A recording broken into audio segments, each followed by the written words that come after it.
नमस्कार, मैं हूं अनुराग मालवीय और प्रदेश दिन भर में आपका स्वागत है। प्रदेश दिन भर में चर्चा करेंगे, दिन भर रहने वाली उस चर्चा की जो दिन भर नहीं पिछले 3 दिन से दिन भर चर्चा में, यानी कि सौरभ शर्मा। आपको आज बताते हैं कि सौरभ शर्मा की डायरी में कौन कौन से वो बड़े नाम हैं जो कहीं ना कहीं अब जांच के दायरे में आने वाले हैं। बिल्कुल, सौरभ शर्मा की डायरी लोकायुक्त के हाथ लग गई है, लेकिन लोकायुक्त के हाथ लगी है डायरी पहुंचने वाली है ईडी के पास भी। और ऐसे में वो तमाम बड़े नाम जिनको लगता था कि वो जांच को कंट्रोल कर सकते हैं, अब जांच उनकी हाथों से दूर हो गई है, कहीं ना कहीं अब नियंत्रण से बाहर हो गई है। चलिए बताते हैं सबसे पहला नाम।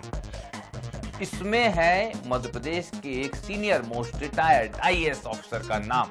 हमारे सूत्रों ने हमें इसकी पुष्टि की है और ये नाम जमीन के लेन देन को लेकर है। दूसरा नाम आपको बता दें, ये जमीन के लेन देन का खेल भी समझा देते हैं। इसमें क्या होता है कि जब कोई व्यक्ति किसी के नाम पे पैसा नहीं ले सकता किसी काम का, तो वो जमीन अपने नाम पे कम दामों में खरीदवा लेता है। बाकी जो ओपन अमाउंट होता है, उस ओपन अमाउंट को कहीं ना कहीं जो है वो एडजस्ट कर दिया जाता है। तो वो एक नाम और उसके आंकड़े उस डायरी में मौजूद हैं। दूसरा नाम है, अभी हम राजनेता का नाम भी बता देंगे, सागर वाले उस राजनेता का जो कहीं ना कहीं इस कॉन्टेक्ट में है और मुश्किल में पड़ सकता है। लेकिन उसके पहले हम बताते हैं कौन कौन से परिवहन विभाग के अधिकारी हैं। जी हां, 4 चेक पोस्ट पर पूर्व में इंचार्ज रहे अधिकारियों के नाम हमारी जानकारी के अनुसार, हमारे सूत्रों के अनुसार इसमें है। ये चेक पोस्ट है मालथोन, मुलताई, सेंधवा और पटोल।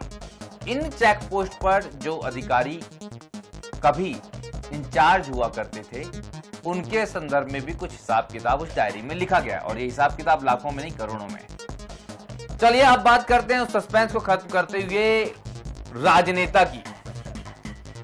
ये जो राजनेता है, इनके संदर्भ में ये कहा जा रहा है कि इनके पास कभी परिवहन विभाग की जिम्मेदारी थी। इनके संदर्भ में ये भी कहा जा रहा है कि चेतन सिंह के इनसे बेहतरीन संबंध थे। सौरभ शर्मा से ज्यादा संबंध इस व्यक्ति के चेतन सिंह से थे। इस व्यक्ति के बारे में यह भी कहा जा रहा है कि सरकारें किसी की भी रहे, लेकिन इस व्यक्ति का कद कभी कम नहीं हुआ। यह व्यक्ति बुंदेलखंड के एक बड़े शहर से आता है, यह भी कहा जा रहा है। और इस व्यक्ति के संदर्भ में यह भी कहा जा रहा है कि यह व्यक्ति दरअसल समझ रहा था कि इस पूरी जांच में उलझेगा कोई और, लेकिन उलझ गए खुद और।